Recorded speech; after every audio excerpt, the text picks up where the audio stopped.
Joe Cressy, Chair of the Toronto Drug Strategy, City Councillor, Chair of the Board of Health.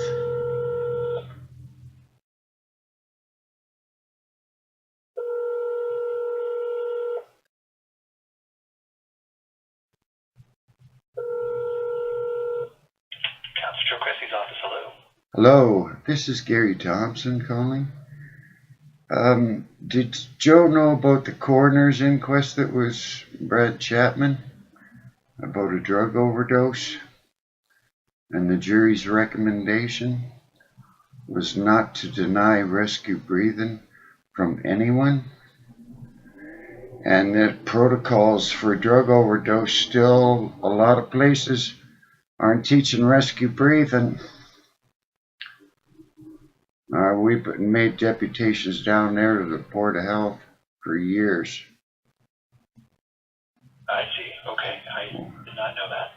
You didn't know it? Well, everybody else knows it down there. Yeah, Joe's heard it from Zoe Dodd, like the safer consumption sites, right? Yeah, the nurses and all the safer consumption sites, 67% of the time, they're just giving them oxygen rescue breathing. And then 33% of the time, they're giving them rescue breathing in naloxone. And half that 33%, they have to call EMS because of complications. And they've taught millions of people to give chest compressions only. The federal government has just removed rescue breathing from their protocols in September. I got an email from the executive director. Yeah, she got canned for speaking up. They're sending out wallet cards to all Canadian citizens, all the signs of drug overdose, which mimic any breathing emergency. No rescue breathing. Because there's hundreds of causes of breathing emergency and they need air ASAP.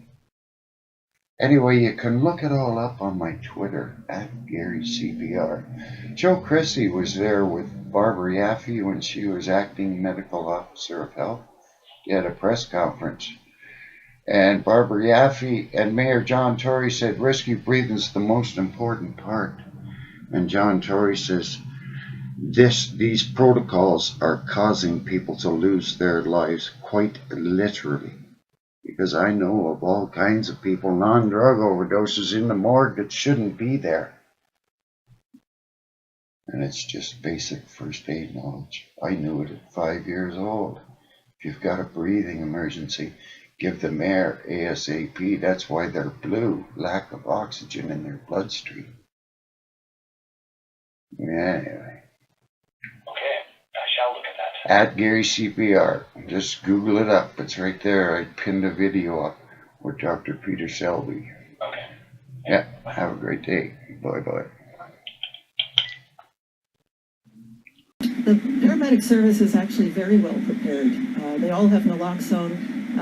The most important thing when they get on site is actually ventilation as well as oxygen. But I think what we heard loud... Because that precise example was used as to whether other first responders should have naloxone, and it was said that that was not the case, that the priority, for example, when the fire department are often the first to arrive, should be on ventilation, as Dr. Yaffe just said. But let me just say this about the disaster or crisis that comes to affect a big community. What's the one thing that often stands in the way of effective dealing with it? It's different protocols people have, different ways they collect information, different information they have, and the whole idea of this partnership, and I commend those who pulled it together before I got involved, is to get everybody around the table so you can start to produce numbers, that they're collected in a common fashion, that they have protocols that are well agreed upon so that when things get worse, if they do, hopefully not, but when they do, that we actually can deal with this as opposed to sort of saying, oh my goodness, this person didn't tell me that, or we have a different system here. This is what causes people to lose their lives, quite literally. That's right, John. Anybody with any respiratory emergency, they're giving them chest compressions. Cressy, who represents Ward 20, joins us now live with his thoughts on the recent overdoses. Thank you for joining us. And I know that obviously you've been very outspoken about the overdose prevention sites in preventing overdose deaths. What's your reaction first to these series of fatal overdoses this week? I mean, honestly, I'm tired. We've been talking about overdose deaths in this city for 4 years, and it's getting worse every year. The number of people dying due to overdoses, preventable overdoses, is increasing, and it's escalating rapidly. And So those other deaths, chest compressions, Joe, you know about it. Hey, Joe, not like they've taught many health districts since 2011 about saving lives, hey, Joe? That's chest compressions, isn't it, Joe? Yeah, the mayor said don't do that. And every 5-year-old child knows what Mr. Hoskins here teaches. Killing anybody with a breathing emergency on purpose. I speak sorry, I've been up in Toronto Public Health's main office for years. Anybody could see it. So what's working with the site? We've reversed over 168 overdoses. 33% of the reversed with naloxone, 67 have been with other means like oxygen or stimulation. We've called 911 for about half of the 33% of ODs naloxone. So we try not to call 911 unless we absolutely have to. Again, the community is quite, trepidatious about paramedics and police and things like that. It hasn't always gone well. The first time we had to call 911, it was not a great interaction with them. We've had some great interactions with paramedics. We've had some really horrible interactions. And police, obviously, hasn't always been great. And people have been traumatized by these services. So even if it goes well, that doesn't necessarily mean that people feel okay about it when they walk away, even if that interaction has gone well. So we've tried to avoid that as much as possible. And every supervised consumption service over time has started to use naloxone less and less and less, and oxygen and other things more and more and more. And that's what we had to.